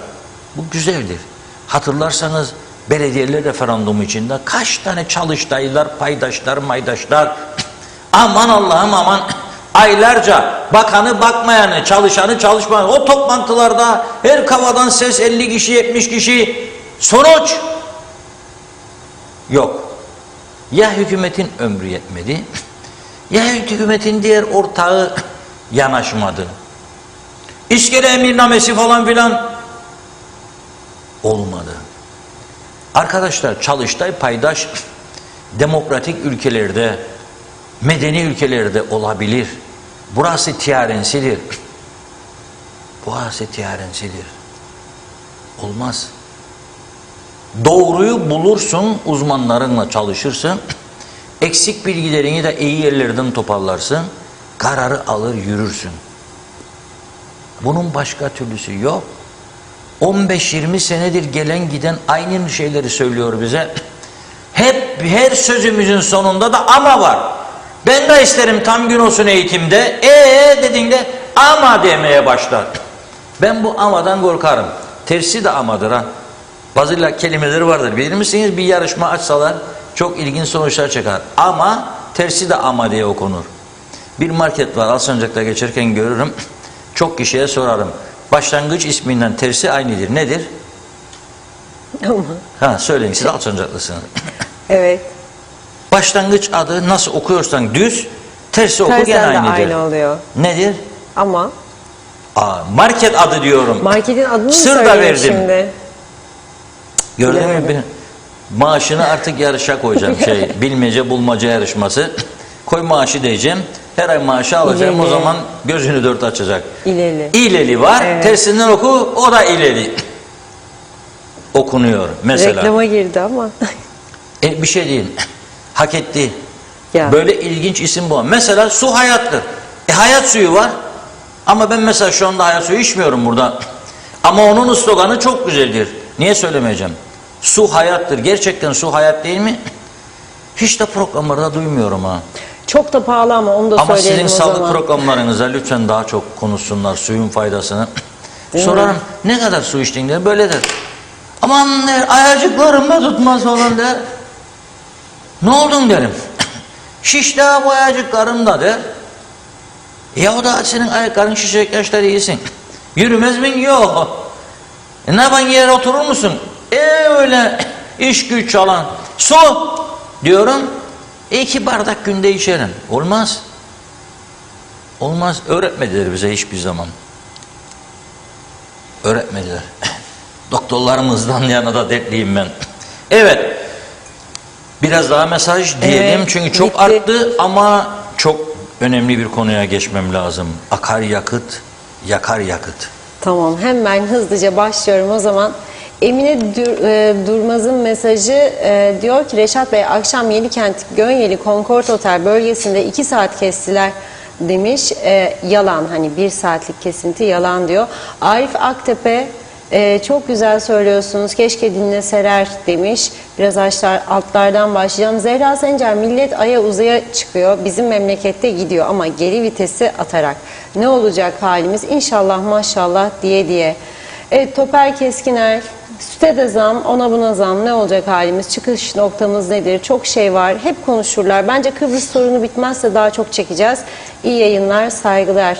Ömer Bozkara Vezirler, elektrik için sorun diyor desek yatırım eksikliğinden dolayı. Peki aynı kelimeyi Sayın Arıklı ve Büyük Yılmaz da kullanıyor. Bu arkadaşların biri Enerji Bakanı, diğeri ise Yönetim Kurulu Başkanı değil miydi? Neden yapmadılar diye sormuş. Hikaye ediyor söyledikleri. Vedat Özkan, tekrar söylüyorum, Kuzey Kıbrıs seçimler ülkesi olmuş. Seçimler ülkeyi çıkmaza sokuyor. Çözüm seçimlerde değil, istikrarlı uzun süreli hükümetlerdedir. Siyasilere duyurulur, duymak isterlerse. Erol Topçu, eğer Reşat Bey bir sorusu var. Reşat abi, eğer imkanınız olsaydı, milletvekili olsaydınız ilk neyi yapmak isterdiniz demiş. Nilüfer Canova, Mausa iskele bariyerlerin içi kendiliğinden biten ağaçlarla dolu. Bariyerleri patlatacaklar. Mausa'dan Larnaka'ya giden bariyerlerin içi ise Kıbrıs'a özgü bitkilerle dolu. Bir de yanlarına tel çekilmiş. Hayvanlar da yola atlamasın diye farka bakar mısınız diyor. Mehmet İnancı, 5 parmakların 2 parmağını oyup yuttular Reşat Bey. 3 parmak daha oldu. Şimdi güzelim dağlar. Hasan Nihat Erduran, bizim dükkanlarda vergi levhası var mı Reşat Bey, yoksa neden yok acaba diye soruyor. Gizli bilgi mi acaba demiş. Sizin gazete listeleri veriyor zaten. Evet. Bakıyorum, karşılıklı konuşmalar var. Adil Uysal, Reşat Bey, Kıptek 2017 yılında da vergi rekortmeniydi. Maliyeye 43 milyon vergi bile ödemişti. Şimdi nasıl oldu da 3-4 yılda 1,5 milyar borçlanabildi merak ediyorum. Ali Dere Seven, Singapur olacağız diyenler bizleri hızla en geri Afrika ülkeleri seviyelerine getiriyorlar Reşat Bey. İnanın bu olanlar dünyanın en geri ülkesinde yoktur. Kıptek yatırım ve üretim yetersizliğinden bahsediyor. Bunu nasıl yapmayı düşünüyorlar? Her gün elektrikleri kesmeyle, yoksa yeni zamlarla mı, daha ne kadar zam yapacaklar? Bu sistemle bir yerlere varılamayacağı açık şekilde görülürken yetkililerimiz niye temiz ve çok daha ucuz olan güneş ve rüzgar enerjisine geçişi tartışmıyorlar? Bu kadar mı aciz bir ülke olduk? Hayret bir şey.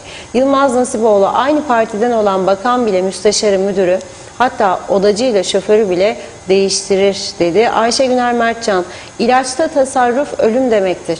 Bunu birilerinin kulağına haykırmalı. Londra'dan Güner Bey. Vedat Özkan, 2 yıldır vekillere yazıyorum, beni ciddiye almıyorlar. Kuzey Kıbrıs'ın en büyük sorunu elektrik, atık su, çöp, seçilme uğruna kamu ve belediyeye personel alma ve 28 belediyenin olmasıdır. Lütfen halk ve vekiller bu sorunu ekranlarda tartışsınlar. Mehmet Bulduk, Reşat Bey doğruları söylemeye devam. 25 yıl SSK ödedim. Emekliyim. 4085 lira alıyordum. Şimdi 5607 lira alıyorum. Adalet demiş büyük harflerle. Bunun neresinde? Süt 15 lira 40 kuruş oldu. Alkolden daha pahalı. KOP Cumhuriyeti istediği gibi zam yapar. Hellim 102 lira kilosu. Nerede bu devlet? Nerede? Torunum süt ister. Hüseyin Koltan, ekranlarımıza hoş geldiniz diyor. Doğru Haber'in adresi, iyi ki varsınız. Dün akşam programınızın sonunu izleyemedik demiş. Tabii elektrik kesintisi olduğu için. Hoş vakitler, keyifli yayınlar dilerim. Ağzınıza, yüreğinize sağlık. Erol Topçu, kapalı Maraş'a geçişlerde 20 liradan yapsalardı ilaç paraları çoktan çıkardı. Nazibe Nalbant, Reşat Bey, daha evvel bir mum 2 liraydı. Şimdi 10 lira oldu. Bu insanlarımız daha ne kadar eziyet çekecekler? Geçecek ama nasıl? Bu vatandaşlarımız bu zamlar yüzünden nasıl içinden çıkacaklar diyor. Bir daha seçime gidecekler. Bence hiçbir seçime gitmesinler. Artık dayanacak güçleri de kalmadı. Huzursuzluk, sinirler yüzünden Evet, ne yapacaklarını bilemiyorlar. Ne isterlerse demiş, bu halkı göç etmelerini mi istiyorlar? Ne olacak durumun sonu? Ah demiş, benim Kıbrıs'ım ne durumlara düşürdüler. İnşallah daha geç kimsede kalmamasını dilerim. Sevgiyle kalın. Teşekkürler. Evet, Alex Bey mi diyeyim, öyle diyeyim. Buranın insanı gene iyi diyor. Türkiye'de ilk Cumhurbaşkanı kim diye sorsalar RT'ye derler. Doğan Falyalı, faturalı, katma değer vergili. İadeliye geç ki kesen para da olsun. Bak o zaman herkes nasıl fiş alacak ve fahiş satanlar da nasıl ortaya çıkacak? Galiba ortaya çıkmasını istemeyenler var. Ne dersiniz buna? Mehmet İnancı, eskilerin bir söylemi var Reşat Bey. Okundurdum, yazındırdım yine Badagullika. Ya ay hiç okuyamadım. Okusa da aynı, okunmasa da diyor. Öteki deyimiyle NATO mermer, NATO kafa. Heh, daha iyi oldu. Oktay Değirmencioğlu sakın demiş. Pardon Sayın Akar, iyi güzel şeyler söylüyorsunuz da bizim halkımız bu olan bitenlere şikayetçi olup sesini duyuramıyor. Gidişattan memnunlar galiba. Ali Çeleker selam Reşat abi demiş, kolay gelsin. İsmet Ezel, yazık oldu danaya. Necdet Mavi Gözlü, öbürü de okuyacak, doktor olacak, sonra da milletvekili olacak. Annenin birisine sormuşlar, oğlun üniversitede hangi bölümü okuyor? O da demiş ki, oğlum tıp okuyor. Doktor olacak, ondan sonra milletvekili olacak. Benden bugünlük bu kadar, yarın yeniden buluşmak umuduyla dedi. Reşat Bey, aylardır diyor korona şarkısını dinlemiyoruz. Yoksa korona bitti de bizim haberimiz mi yok demiş. Hasan Nihat Erduran, daha fazla süt kooperatifi kurulmalı, rekabet iyidir. En az 2 akaryakıt, 2 de gaz şirketi çeker bu piyasayı. Bilhassa yazın nüfus iyice artınca rekabet iyidir. Ucuzluk ve kalite getirir diyor. Evet, Aytaç Bey, Allah kolaylık versin sizlere demiş, hepimize. Çok teşekkür ederim. Hep doğruları konuşuyorsunuz, saygılarımla. Funda Hanım, Reşat Bey, Çile Bülbülüm şarkısını çalar mısınız diyor. Evet, bakıyorum emojileri atlayayım. Evet, Mehmet Bulduk, yerli üretime destek verelim diyoruz. KOP halkı ısırıyor. Biz de uygun olan sütü, Türkiye'den gelen Pınar sütü 12 liraya tüketeceğiz. Kusura bakmasınlar. Hasan Nihat Erduran, evet vergilerinle kraliçeyi zengin ettin, gel artık buraya demiş. Sayar Eker, dondurmam kaymak, sütü bol olsun, yaz geliyor serinleyelim, yiye yiye az şikayet, bol sevgi olsun. Mustafa Cüce iyi akşamlar diledi. Evet, Necdet Mavi Gözlü, ileri değil zaten, ileri demedik. Mesela bir futbol takımı da var demiş, İleli dedik. Son birkaç biz mesaj var. Biz ileri demedik ya, evet, zaten biz yanlış ileri söyledik. dedik. Biz ileri değil. L R ile demedik. Evet. Evet, Ayşe Mehmet'in mesajı var. Reşat Bey, vallahi işimiz diyor duman oldu. Daha ne kadar zam yapacaklar? Hasan Nihat Erduran, Değirmenlik Belediyesi temizlik ve peyzajda örnek alınmalı diğer belediyelerce. Halil Boşnak, Pınarbaşı'nda elektrikler kesik ne olacak diyor. Kesintiler insanın hatası var. Cengiz Boyacı, sizi izlemek nefis demiş. Reşat Bey'in yorum ve eleştirilerine müptela oldum diyor. Canı gönülden tebrik ederim. Fatih Çevik, bir ülke düşünün. Çocukların sütü alınmıyor, zamlardan araçlara bilinmiyor. Elektrik kesik, savaş hali devam. Evet, Ayşe Mustafa Cevheroğlu da bir sorun var. Elektriğini ödeyen halkın neden elektriği kesilir? Ödemeyen dairelerin durumuna baksınlar, halkın ne suçu var demiş.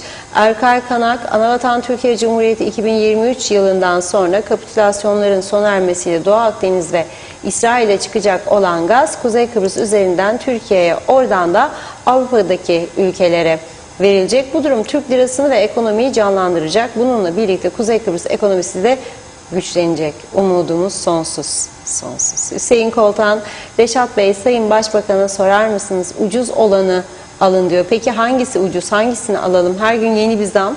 Nereye kadar sürecek bu zamlar ve hayat pahalılığı? Çok teşekkür ederim dedi. Son mesaj. Nazime Nalbant, teşekkür ediyorum. Zevkle dinliyorum demiş sizlere. Nazar değmesin. İsmet Sencer, hayırlı akşamlar dedi. Son mesajda Hasan Nihat Erduran diyor ki 6 ilçe, 6 belediye, kolay gelsin. Devam edeceğiz. Buyurun Reşat Bey. Evet, şimdi bizde dün bir laf vardır ya, beterin de beteri vardır diye. Rumların iyi olan şeylerini söylediğim gibi bizim onlara göre iyi olan tarafımızda sırası geldikçe söylüyorum. Şimdi bugün Rumlarda da bir tepki haberi vardı kendi yönetimlerine yönelik. Ne diyorlar biliyor musunuz? Akaryakıt ücretleri, yani petrol fiyatı bütün dünyada düşerken 130 dolara kadar yükselmişken Brent petrolün varili hatta 134 dolar 99 dolara geriledi. Güney Kıbrıs dün akaryakıt ücretlerine 28 sen bir artış yapmış. 15 sent özür dilerim. Litre başı 15 sent zam yapmış. Bu durumda bugün güneydeki akaryakıt fiyatlarına baktığımızda 95 oktan 1 litre benzinin fiyatı 1 euro 79 sent. Yani bu pardon evet 1 euro 78 TL olarak 29 TL. Şimdi bunu görünce ama onlar euro alır diyecek Kevu, biliyorum yani. Onların maaşları 850 eurodur bizim falan filan. Doğrudur. Onlar euro biz TL alıyoruz ama onlar ne yapıyormuş ona geleceğim. Onlarmış bize geliyorlar tabii dalga dalga, biz de biliyoruz. Ve bu gelenlerin artık bir kısmı bu işi ticarete dökmüş. Yani sadece depoyu doldurmakla kalmıyor. Tankları doldurup gidiyorlar. Mışverilerle taraflarında satıyorlarmış bunları. Gelemeyenler herhalde. Ve bu işi ortaya kim çıkarmış biliyor musunuz? Bermuda üzerinden kaçırılanları İngiliz Dikella'daki üst makamları. Onların gümrük ekipleri varmış. Onları salmışlar ve bu işi ortaya çıkarmışlar. Bugün Güney Kıbrıs'ta günün en önemli konusu bu. Yani yaklaşık litre başı 10 lira farkımız var benzinde. Onun için Rumlar daha çok gelecek demektir. Peki biz bu fiyatlara rağmen devlet iyi vergi alıyor mu bu işten? Alıyor. Alıyorsa daha çok satış yapmak karımıza değil mi? Çok karımıza. Neden o zaman bu yeni kapıların açılması konusunu Rum yönetimiyle konuşma konusunda ısrarlı olmuyoruz? Bakınız Cumhurbaşkanı Erdoğan'la Yunanistan Başbakanı Mitsotakis arasındaki görüşmede önemli kararlar alındı. Özellikle İzmir ve İstanbul'dan Selanik'e gidişler ve gelişleri kolaylaştırıcı önlemler alındı. Daha çok ulaşım başlıyor. Trenler gidip gelecek, tren seferleri başlatılacak. Yakınlaşmayı teşvik etmek için. Biz şimdi ne? Bunu öne çıkarmıyoruz. Üstelik buradan iyi para geliyor. Buna bakmamız lazım. Biraz sonra Her Yer Karanlık şarkısını tabi evlerde söylüyorsunuz de ben onu yayın dinletecek değilim size. Şu anda elektriği olanlar hazırlansın, şarkıyı da hazırlasın. Kesildiği anda Her Yer Karanlık şarkısı güzel gider. Ben size çok güzel romantik bir şarkıyı dinletmek istiyorum. Yani bugün arabesk sevenler kusuruma bakmasın. Benim tarzım budur. Radyo Diyaloğu dinleyenler için de söylüyorum. Radyo Diyalog hep bu tür şarkılar çalıyor.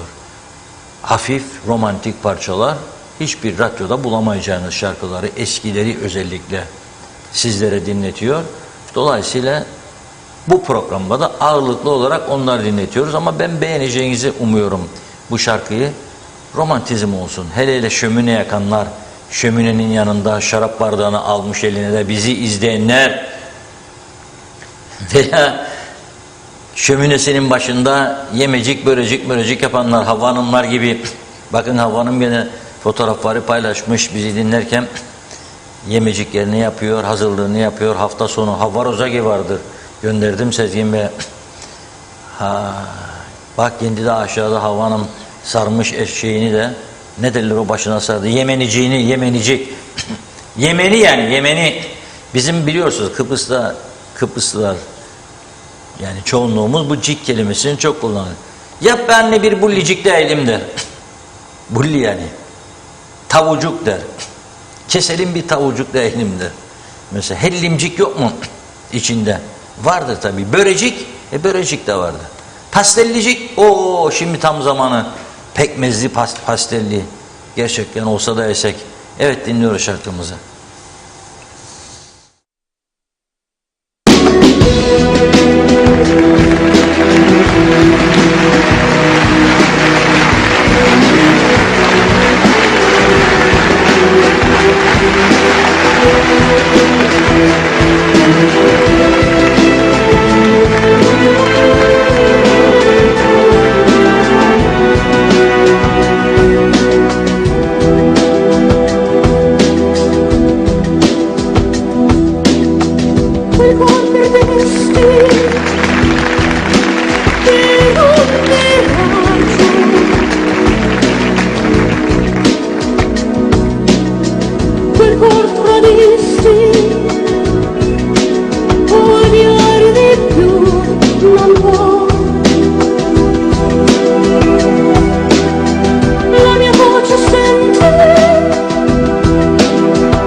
Evet.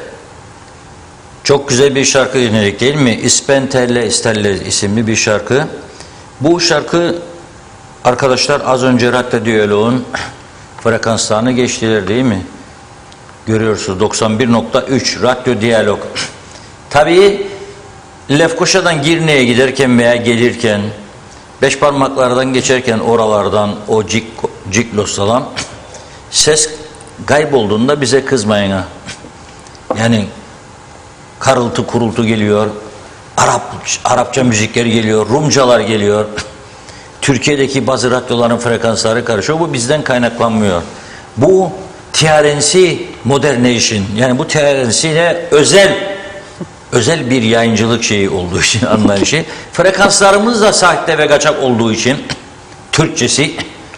Ve bu kaçak frekansları kullanan bu TRNC'de 65-70'ten radyo olduğunu biliyor musunuz? Özel izinli, devletten izinli. Ben söyleyeyim bilmezseniz.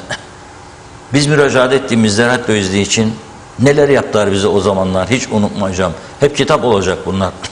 Okuyan olursa okur, okumayan olursa okumasın, bir şey değil. Ama bir yerde kalsın.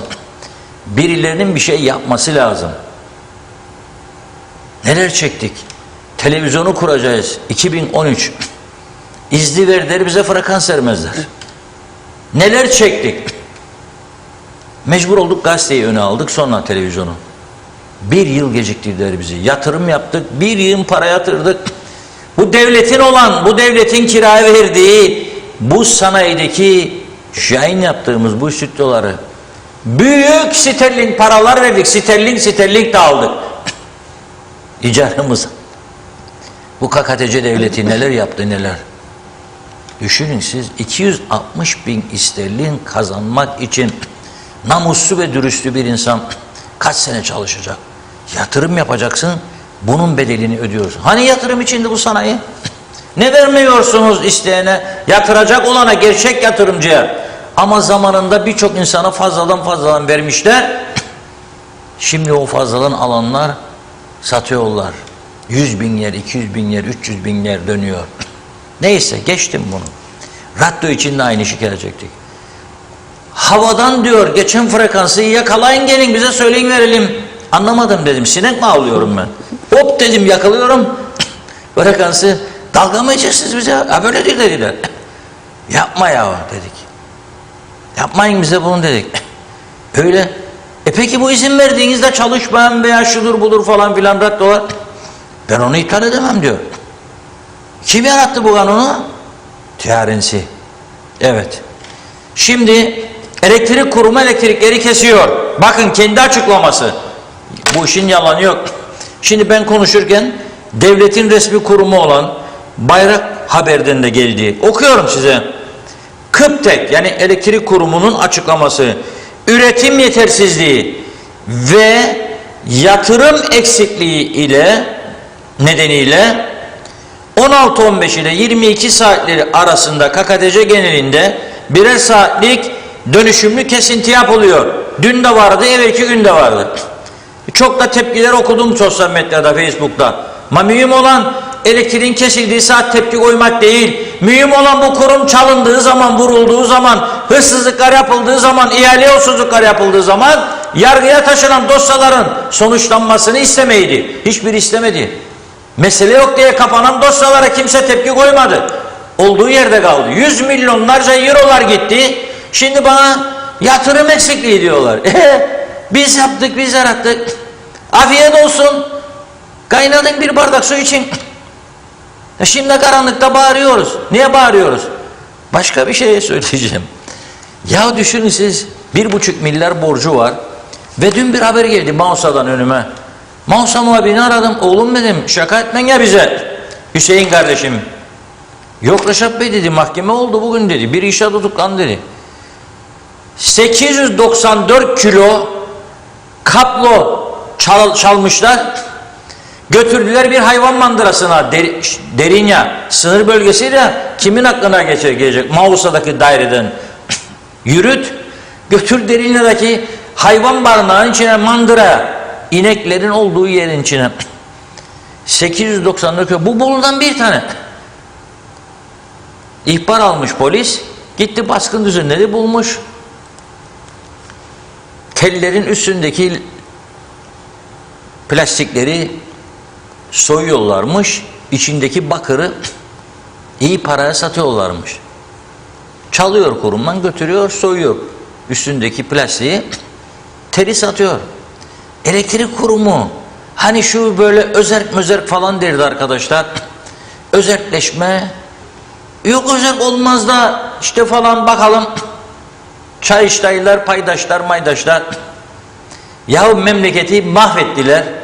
Hala daha da doğru yolu bulmak için cesaretlerini ortaya koyamıyorlar. Sendika korkusu, baskısı, çalışanların korkusu. Ben size hiçbir zaman çalışanları atınız, insanları aç bırakınız demedim. Ama bak alıyorsunuz şu itfaiyeci ekstradan, alıyorsunuz oraya buraya çalışan, çalışmayan. Hala daha onu bunu arıyorsunuz. Yönlendirin başka ellere. Veyahut da oluşacak yeni sistem içinde şart koyun. Bir kısmı orada çalışacak diye. Ama eğer orası özelleşseydi, alan adam herhalde bu kadar personel çalıştırmazdı. Hangi özel kuruluş zararına iş yapmak ister? Yapmaz. Peki ne olacak halimiz? Böyle alan alacak, vuran vuracak, mesele yok deyip kapatacak. Ama bunlara mesele yok demeyecekler. Çünkü bunların öyle büyük arkası olduğunu sanmıyorum. İki genç, birini yakalamışlar, öteki de aranıyormuş. Okus pokus, inşallah onu da bulurlar tabii ama bunlar dediğim gibi orada çalışan iki genç veya çalışmayan bilmiyorum. Biri çalışıyor, biri çalışmaz. O kadar detay gelmedi. Ama bakalım kaç yüz kilolarca, kaç bin kilolarca gitmiş, bu kurum hayır etmemiş, ettirmezler de. Bakın yatırım yapmadılar kaç senedir. Şimdi diyor yatırım eksikliği ve akaryakıt krizi yüzünden 10 milyon dolar daha borçlanmışlar yakıt koysunlar diye. Nereye kadar gidecek? Hangi banka 10 milyon vermeye devam edecek? Nasıl alacağını düşünmez mi banka verirken bunu? Devlet kefaleti. Hangi devletin? KKTC devletinin. 3 ay önce neydi? Adını da unuttuk başbakanımızın. Ersan Saner. Ersan Bey'di. Kefaletin altındaki büyük imza. Ondan evvel Cumhurbaşkanımızdı Ersin Bey. Ondan evvel Hüseyin Özgürgün'dü. İstanbul'da yaşıyor. Çok güzel. Allah iyilik sağlık versin. Bol eğlence. Görüyorum bazen güzel fotoğraflar paylaşıyorlar eğlencelerinden. Kıskanmıyor değilim ha. Şimdi de Faiz Bey. İmzalar devamlı değişiyor. 8 ayda bir. Sen bankacı olsan kardeşim Mahmut, kime güvenerek vereceğim bu parayı? Hadi Faiz Bey'e güvenirim ama kaç ay orada olacağını kim bilir? Bilir. Zor. Evet, çok teşekkür ediyoruz. Bugünlük bu kadarla noktalayalım. Devleti soymayalım diyerek kapatalım en iyisi. Var mı öyle bir şarkı? Bu devleti soymayalım. Yahut da başka. Bu devletin soyulacak bir şeyi kalmadı. Varsa soyun. Taşlar maçlar. Dini eserlerin içerisinden Rumlardan kalan ikonları söktük. Geçenlerde de bir köyden çanı da çaldılar.